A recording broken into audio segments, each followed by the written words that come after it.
Hier, j'ai acheté des nectarines et elles sont juste énormes. Franchement, la taille des nectarines, elles sont hallucinantes. Et elles sont trop bonnes, hein? Ah oui. Hein, chérie, elles sont trop bonnes. Ah oui, elles sont trop bonnes. Non, vraiment, premier degré, elles sont excellentes. Chérie, qu'est-ce que tu fais, chérie? Je suis déjà parti. Mais enfin, chérie, je t'ai déjà dit, on marche pas avec les chaussures dans la maison, enfin, chérie. Oui, tu t'en fous de ce que je te dis? Ah, tu t'en fous, c'est pas ça. Non, mais pas le maillot de bain. Non, madame. Ah, chérie, non, je t'ai déjà dit pas les chaussures dans la maison, chérie. Ah ouais. Ah, laisse les chaussures.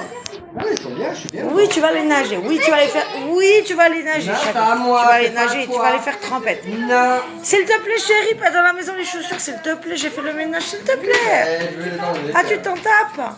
Ouais. Il s'en tape. Bon, il s'en tape, c'est ok. T'es jaloux, hein? C'est ça, moi. Je tiens à revenir sur un truc, je ne sais pas pourquoi, en ce moment, dès que j'ouvre TikTok, je tombe sur des vidéos de rediffusion des anciens épisodes de Famille Nombreuse, à savoir le premier épisode, enfin la première saison, pardon, quand j'ai donné naissance à Octave. Ceux qui me suivent depuis 6 ans le savent, mais pour les autres, je vous explique. Octave, donc je suis tombée enceinte lors d'un retour de couche. C'est pour ça que mes 3 garçons, Charles, Hector et Octave, ont tous pile 12 mois d'écart. Tout pile, enfin presque. Charles est du 15 décembre 2017, Hector du 14 décembre 2018 et Octave du 4 décembre 2019, d'accord? Et en fait, comme j'allaitais encore, en général quand on allaite, d'un point de vue hormonal, quand on est en allaitement exclusif, on ne peut pas tomber enceinte. C'est un peu comme un contraceptif naturel. Entre guillemets, je tiens à le préciser, mais en fait, chez la femme, d'un point de vue hormonal, quand tu allaites, c'est comme si tu étais en ménopause. Voilà, donc c'est peu probable de tomber enceinte. Et donc, un jour, je pense avoir mon retour de couche, donc je perds du sang, c'était donc 3 mois après la naissance d'Hector. Donc je me dis c'est le retour de mes règles, voilà, normal, retour de couche quoi. Sauf que, et c'est là que là franchement j'ai mal au ventre, je viens de finir mon ménage, sérieux, Octave il m'a sorti une dinguerie mais écoutez bien. Sauf que, en fait non, c'était pas ça. En fait je faisais une fausse couche parce que j'attendais 2 bébés. Il y avait Octave et il y avait un autre bébé. Ce bébé s'est arrêté de se développer à peu près à 3 mois de grossesse. À peu près. Donc déjà, c'est pour ça qu'on a su tardivement la grossesse d'Octave. Octave, on a su que j'étais enceinte. J'étais déjà plus de 4 mois. Et donc, il y avait un deuxième embryon qui s'est arrêté de se développer environ, par rapport aux estimations. Parce que a priori, ils rapetissent les embryons quand ils sont dans le ventre et qu'ils ne se développent plus, qu'il y a des morts in utero, voilà, tout simplement, des fausses couches, comme on appelle ça. Alors que je trouve ça très glauque comme nom, mais bon.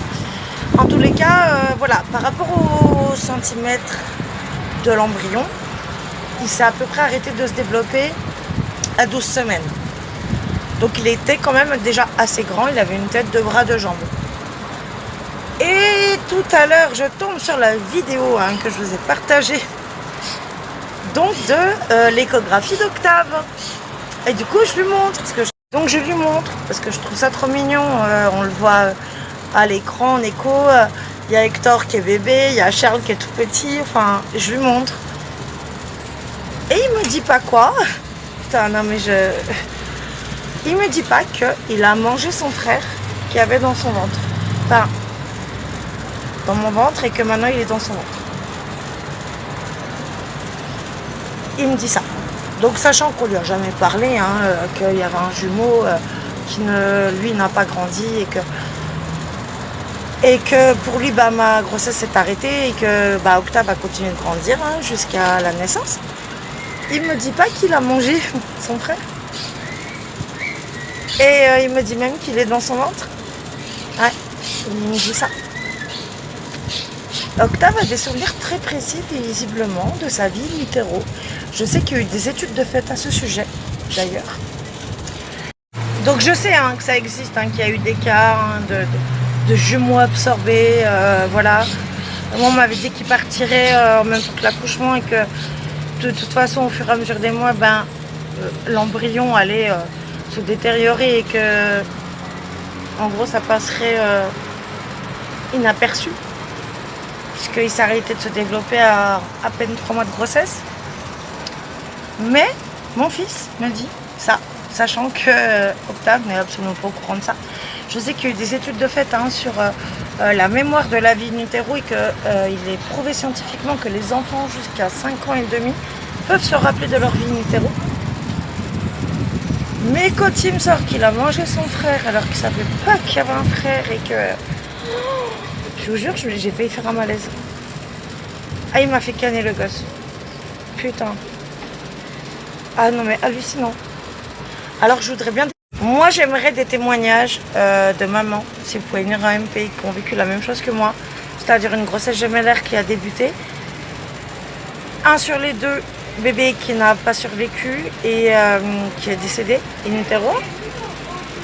Et quand vous avez votre autre enfant qui vous dit qu'il l'a mangé,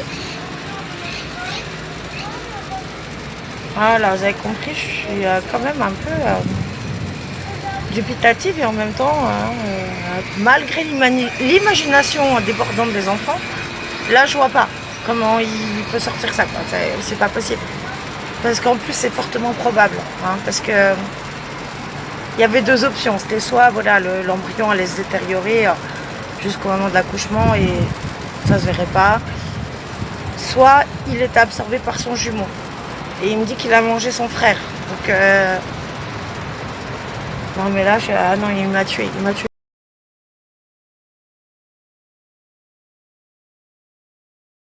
Hola, ¿qué tal?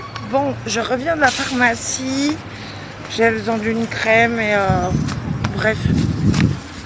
Et du Spasfon, enfin l'équivalent du Spasfon ici, ça s'appelle pas comme ça mais c'est pareil. Et du coup je rentre à la maison. J'ai emmené Maëna à la plage parce que Alex est déjà à la plage avec les plus grands. Et Maëna, comme elle est petite, je veux pas qu'elle aille à la playa avant une certaine heure. Parce que la chaleur, parce que souvent les gens mélangent insolation et coup de chaleur et c'est pas la même chose. Et la chaleur, tu peux rien y faire. Et là encore, il fait vraiment très chaud. Donc là, je vais l'emmener. Je rentre, je vais mettre en maillot de bain, je la prends, je l'emmène. Mais vraiment, je trouve encore qu'il fait très chaud. Il est pourtant 18h10. Mais ouais, même à 18h10, là, vraiment, on est encore très chaud. Donc, bref, je vais l'emmener à la plage quand même, la petite. Je dirais qu'elle va me rouler dessus, lui. Faut celui-là ou quoi?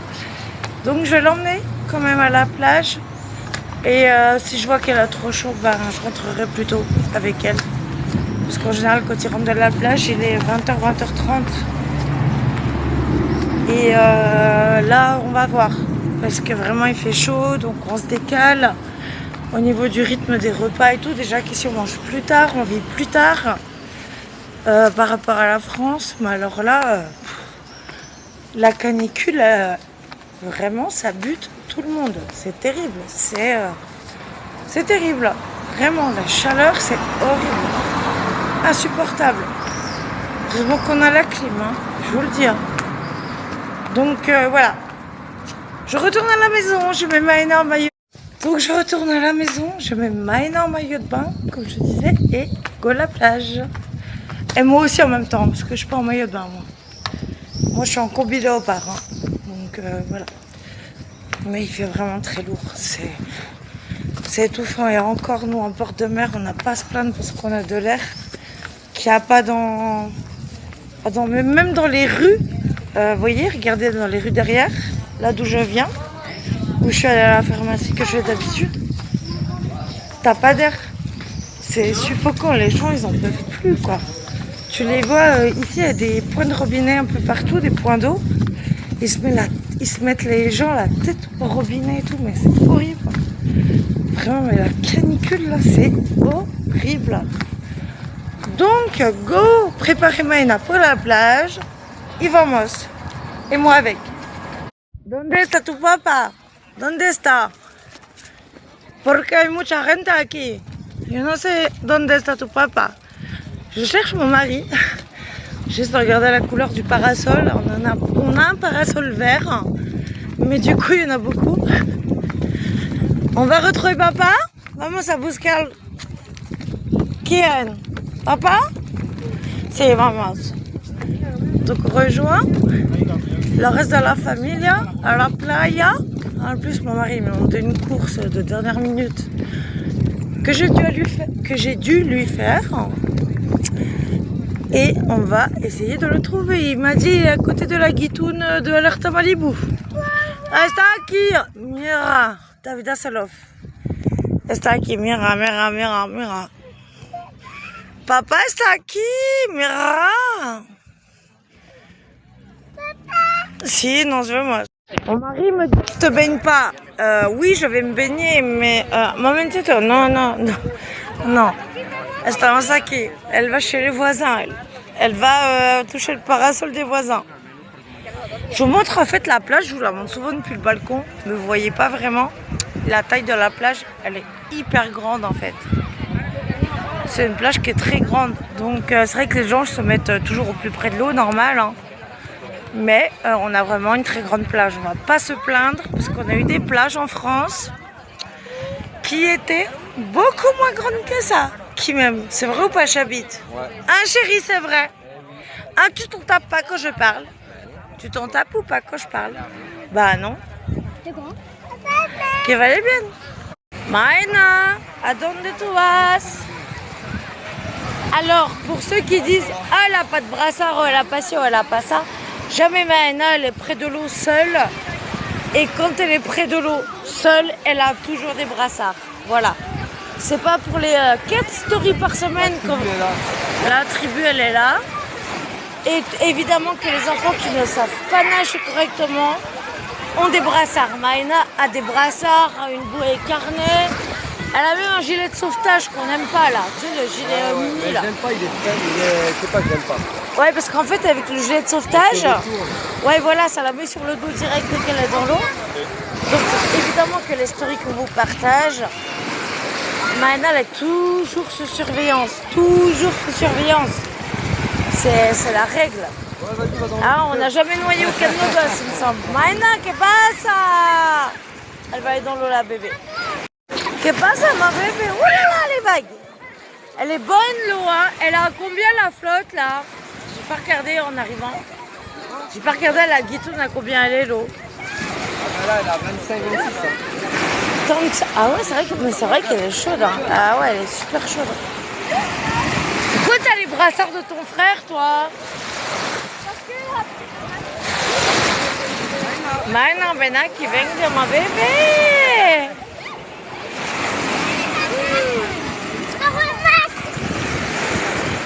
Donc je pense qu'après 9 enfants, on n'est pas des parents inconscients. Alors les andouilles qui disent un accident est vite arrivé. Bah oui, quand t'es pas là, quand tu fais pas gaffe. Quand tu fais gaffe, non, il n'y a pas d'accident. Parce qu'évidemment qu'on ne la lâche jamais, jamais. Elle court au bord de l'eau, nada de mas.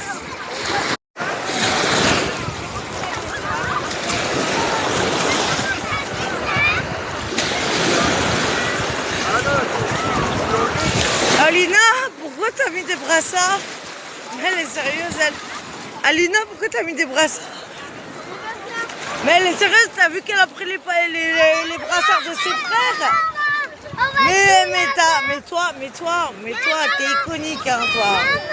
On va tout là-bas. Ouais, tout là-bas, ok, avec les brassards, il n'y a pas de souci. Par contre, elle, pourquoi elle a des brassards et qu'elle sait très bien nager? Il n'y a que ceux qui savent nager qui n'ont pas de brassard. Sans déconner, elle est sérieuse. Ah mais ta fille, mon Dieu. Oui mon cœur, dis-moi chérie. Tout là-bas vers les bouées jaunes. Waouh. T'as nagé beaucoup chérie. T'es trop fort mon toutouille. Trop fort. Je vous jure. Vamos a la playa. Mais elle est trop grande, ma bébé d'amour. Vamos pa la playa, pa cura. Ella es un escándalo.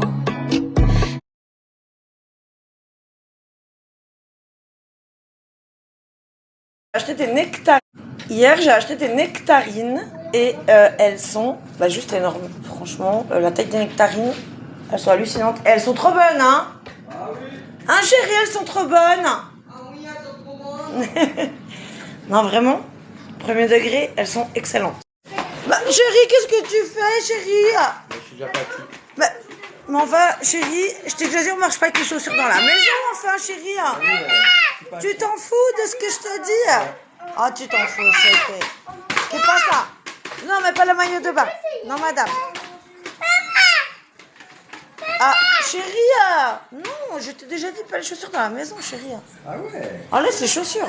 Ah ouais, ils sont bien, je suis bien. Oui, tu vas les nager. Oui, tu vas les faire. Oui, tu vas les nager. Non, chérie. c'est à moi, Tu vas c'est les pas à nager. toi. Tu vas les faire trempette. Non. S'il te plaît, chérie, pas dans la maison les chaussures, s'il te plaît. J'ai fait le ménage, s'il te plaît. Je vais les enlever. Ah, tu t'en tapes? Ouais. Il s'en tape. Bon, il s'en tape. C'est ok. T'es jaloux, hein? C'est ça, moi.